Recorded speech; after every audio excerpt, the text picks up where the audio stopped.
Hey everyone, Sheree here, creator and head writer for Good Morning Antioch. I wanted to take the time for a special thank you for joining us on this journey into bureaucratic space. The world of Bannerflex and the BMSS Antioch has been a pet project of mine for about a year now, and I'm so proud and excited at how it's turning out and super stoked about where it will go. For those of you who listen to the show as a podcast regularly on Hipcast, iTunes, or Stitcher, or straight from the RSS feed from goodmorningantioch.com, you may not know that every episode has a YouTube video counterpart. These videos have transcribed audio for the deaf and hard of hearing, fun video logos for our corporate sponsors, and some visual jokes that you wouldn't be in on if you only listened to the show as a podcast. The YouTube videos will also eventually include the live action clips of Malia0743 in her audio booth and clips of the actual BMSS Antioch in space. Currently, we are hard at work building the set and the ship model. This episode is a special behind-the-scenes look at the making of Good Morning Antioch, from voiceover recording, music making, and the special sneak peek of the ship in progress. I really recommend that you watch this episode on the YouTube channel so you can see all the cool things that we're working on. All of the audio recording for Malia0743 is done in my personal home recording setup that I have. But for Solomon Thurston Banner and any other potential guests that we have, sometimes we have to take our show on the road. So for Solomon, we used our good friend Matilda. She's the 9-year-old stepdaughter of Jonathan Berticelli, who let us use the Studio 3 space to record in, and we also used it for the backdrop for the photographs of the propaganda posters for Good Morning Antioch, which those can be found on Facebook and the website. And we actually used Matilda in one of the propaganda posters as one of the lucky 11-year-olds who found employment and therefore was not released in the episode 4 11th Tennial ceremony. It's a really amazing space to work in. They build parade floats and large-scale decorative props and things out of fiberglass, paper mache. They have walking head costumes, these characters who walk around New Orleans looking like, Louis Armstrong and Fats Domino, and it's just a wonderful space and inspiring and just a bastion of creativity, I feel. And we've been really fortunate to be able to use this space. So here's a little bit of our recording session with Matilda in the Studio 3 workspace. So this is Matilda, our Solomon Banner. Wave at everybody, Matilda. Say hi. And then this is Andrew, who's our sound designer. They're hard at work at recording some Solomon Banner sounds, and we're working in the Studio 3 space, which is really cool because it's a very inspiring space to work in. But as you see, we're very bare bones, but we get the job done.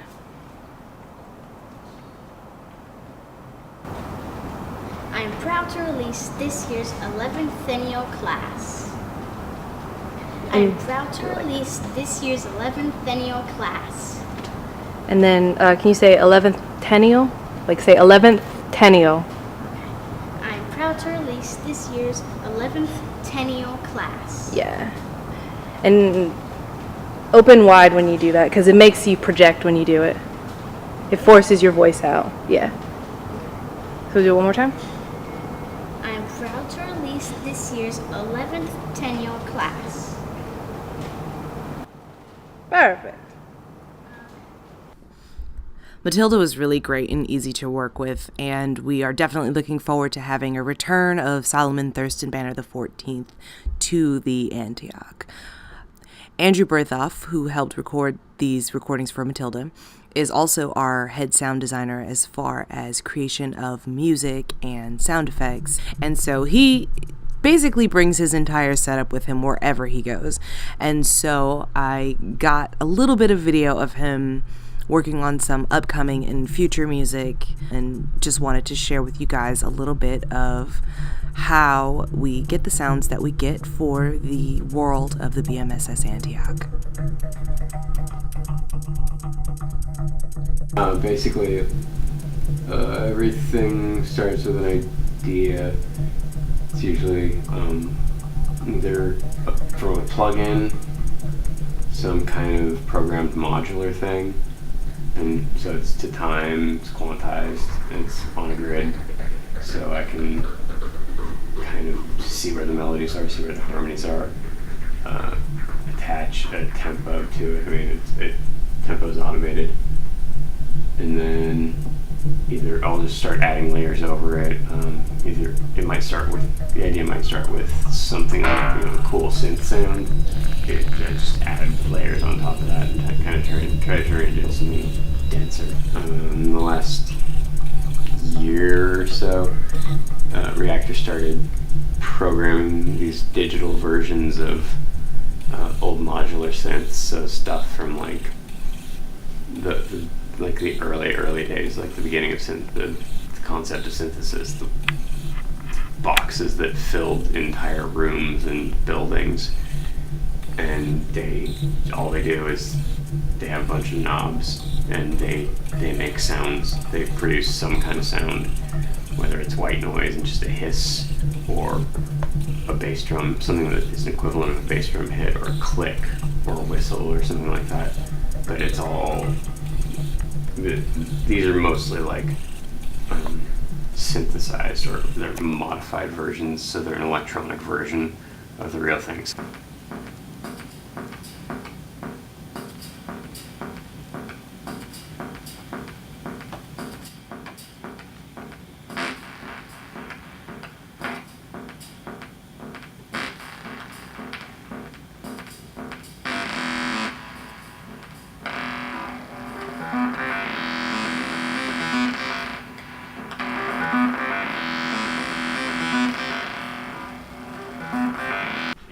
Essentially, every piece of music that is heard on Good Morning Antioch is painstakingly created in this way. We'll take one specific tone or sound, or sometimes they're wild sounds that we catch in real life, and using this equipment, it's built upon, and melodies and harmonies are pulled out and extended and created. I'll give Andrew specific instructions as far as tone, and he just throws me back, a couple of songs. Like I'll say, the Bannerflex Mind Incorporation theme song sounds like this, or Drill's Be We sounds like if an alien race has no concept of what human music should sound like, that's what it sounds like. And he'll throw me back, a couple of options, and Unilateral Grease is very happy and jolly and, not like, it sounds bloopy and greasy, and that's the music that he came up with for Unilateral Grease, and I think it's perfect. But essentially that's how all the music on Good Morning Antioch is created, and it gives us, I think, a very unique sound, especially because our show is this interesting hybrid format of a live action and radio drama. It was important that we had a very unique sound, and we didn't use a lot of stock audio or loops that you could get anywhere that anybody uses. And I think that we found a really efficient and interesting way to do that. Well, now that you've seen and heard how we do the podcast version of Good Morning Antioch, we're going to take a little trip to Corridor Studios to take a sneak peek at the live action version of Good Morning Antioch and how we're doing on building our ship. Gabriel Wimmer, our headset designer, has been hard at work helping me to realize my vision for the BMSS Antioch, the exterior, which is going to be this 4-foot model, and the interior, which will be a backdrop for Malia 0743, with cutscenes that are similar to the cutscenes in Red Dwarf, say, or the cutscenes in Mystery Science Theater 3000, The Satellite of Love, where you see the ship flying in space. We will have this ship that we've built and have it filmed on a green screen or black background. And eventually, I also want to have the ship 3D scanned so we can do a fair amount of CGI moving forward into the future. So that's where we're headed. You can see, though, the basic outline of the Antioch. It's an enormous ship. The crew is 10,000 strong. As we fly over the cylindrical corridor section of the ship, this is going to be the living quarters, bureaucratic offices, my office, the virtual reality bays, essentially all of the ship personnel. As you can see, this is a smaller section of the ship because those things are less important than the ship's primary function, which is mining. This back section of the ship is the mining section, where essentially an asteroid is broken down into a piece that can fit in here, and then there'll be smelters and, breaking it down into its base components, and then packed for payload to be deposited at our mining base deposit stations.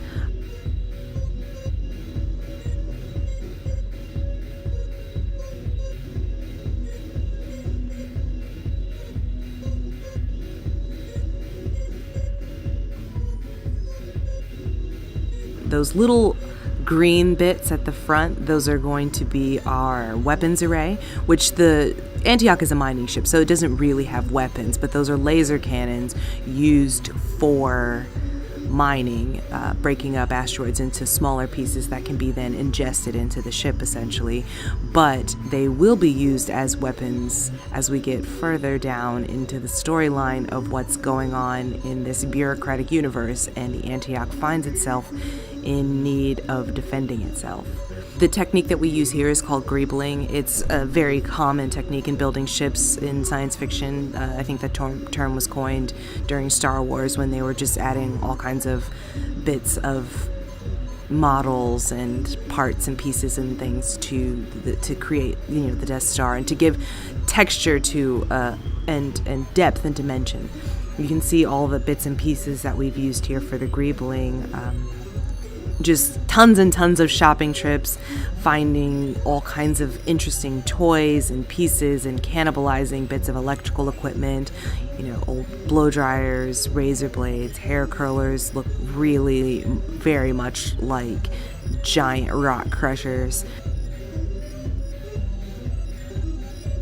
And once it's all together, it'll be coated in an epoxy resin, so it'll be rock solid, and then painstakingly painted so it looks like a real ship.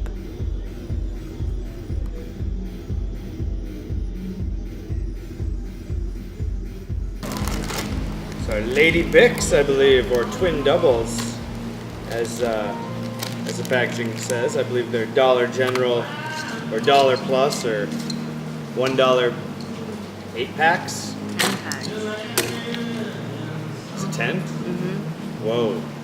That's a whole lot. And that's 2 razors per blade. You can't get a better deal than the twin double from Dollar something. Anyway, we've lost our bandsaw for the evening, so we are just cutting these the old-fashioned way,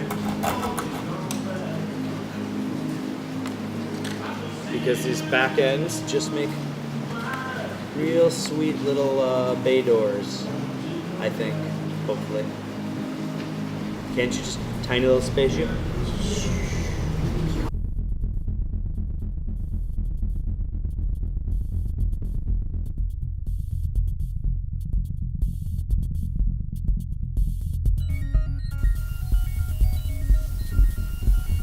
Here we're just giving it a coat of gray primer so we can see what the ship is looking like at this point. It's kind of difficult to tell how it looks with everything being multicolors on the white of the foam, and it's just sort of incoherent. Once everything is one solid color, we can see where there are voids, where we can put things, where it would make sense to have another cannon or another water tower or, certain things. But having everything be a uniform color helps us to be able to see where to go next. Now, this bit of hardware here is going to be the basis for Melia 0743's audio booth. It was created using an aluminum frame that was welded together with a hinge so that it can be a mobile workstation, so we could record anywhere at any time. Our welder was our sound designer, Andrew Bertholf. He's also a very talented welder. And Gabriel Wimmer and I are doing a fair amount of greebling on this, as well as foam carving. But we are not as far along on the interior of the ship as we are on the ship model. Hopefully in the new year, the Good Morning Antioch YouTube channel will feature the live action segments, and we will continue to move forward and build upon this project as episodes roll out.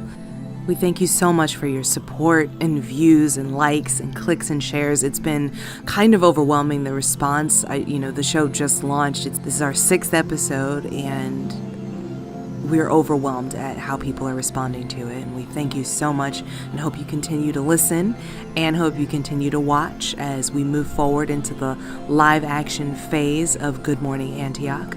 We will still be available as a podcast for those of you who like to listen. And again, we just want to say thank you. This Thanksgiving, we have so much to be thankful for, and you are one of my main things that I'm thankful for.